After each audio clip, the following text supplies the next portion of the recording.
Hey, if your grief had a sound, what sound would it be? Would it be quiet? Would it be polite? Would it be no sound at all? Would it be softly crying like you see sometimes in the movies? Would it be tears coming down with no sound? For me, I believe that sound would be a banshee.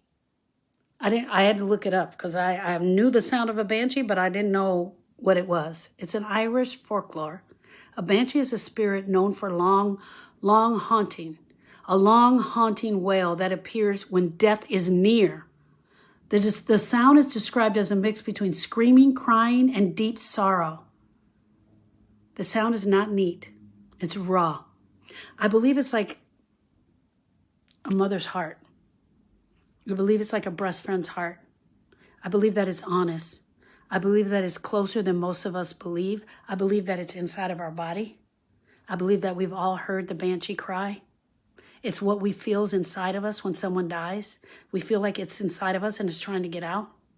I believe the nervous system reacts like a banshee.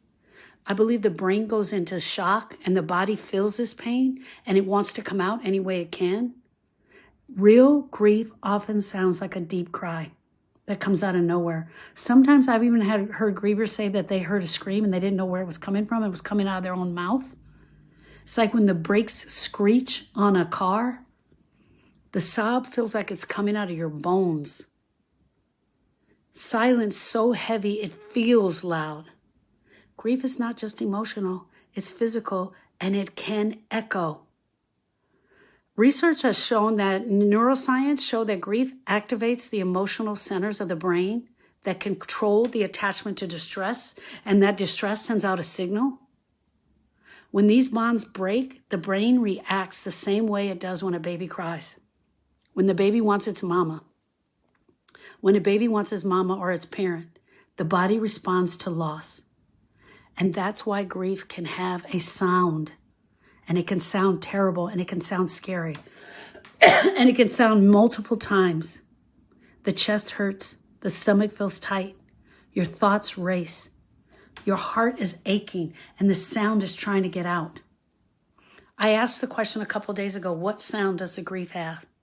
And you guys have been great. An ambulance, it said. Someone said the sound of crying, no sound at all. So if grief had a sound, it would probably sound something like a banshee wail. Not because grief is scary. Excuse me. Not because grief is powerful. Not because it's ancient. But because it's human. The problem is most people are taught to keep their grief silent. They don't allow any sound out. And when they do let the sound out, they let it out in private. And that's why they keep saying grief is private. You need to stay strong. Don't cry. Be brave. Keep it all together. So the grief doesn't go away when we push it down. It gets quieter. What sound do you think the grief has? And that quiet pain, it keeps so many people stuck. Grief was never meant to stay silent, my friend. It was meant to be heard. It was meant to be shared. It was meant to be shared in community. It was meant for you and I to share our grief. It was always meant to be that way. Grief has a sound. It's a sound we're not used to. It's the sound of pain. It's the sound of brokenness. It's the sound of your entire body being cracked open and exposed. I'm sorry. I'm sorry for you and I'm sorry for me. I'm sorry we have to experience it.